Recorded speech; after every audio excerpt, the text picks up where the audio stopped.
back when you were doing your bar fighting days, do you think you would have just ended up being stopped earlier if you had gone viral with all those bar fights, or would you have been like the Kimbo Slice of that era if everyone Well, had cameras back? that was a whole different day and age and time, and we kind of giggle and laugh to ourselves and say, you know what, we'd probably be in a lot more trouble than fame at that time. So I'm glad it wasn't around for obvious reasons. Yeah, there's that one famous story. I guess you were working in a liquor store and you ended up beating up one of your clients. Well, Uh, that's that you that's kind got of in the how most trouble for that, right? yeah, that was kind of how I found the UFC. But yeah, that was it's kind of the turning point in life when all the cards are stacked against you and a fork in the road and where you're going to go. And I ended up coming home. I was working at a liquor store while I was going to college, and I was driving home.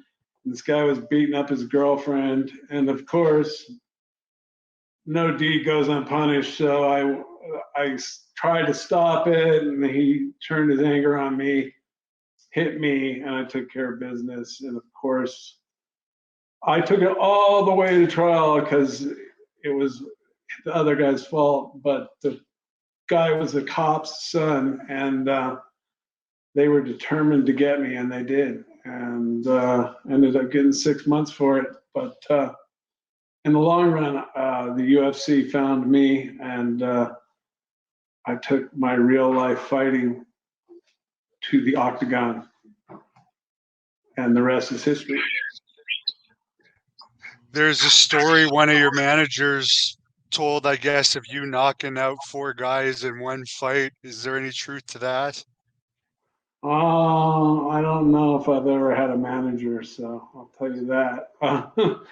I know what you're talking about. That no, there's a lot of stories out there of fighting. I'll tell you one thing. I've been in over 300 altercations for sure over the years, back before I became famous and fighting on TV. And I never really came out on the end of the short stick. There was one guy that was a full on coward. That's the opposite of a warrior, if you know what that is. But I threw him on his back and he begged for his life. I let him up, ended up getting blindsided by a hammer.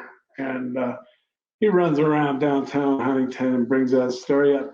Tells everything correct except the part of me letting him up and him getting a hammer out of his truck and blindsiding me.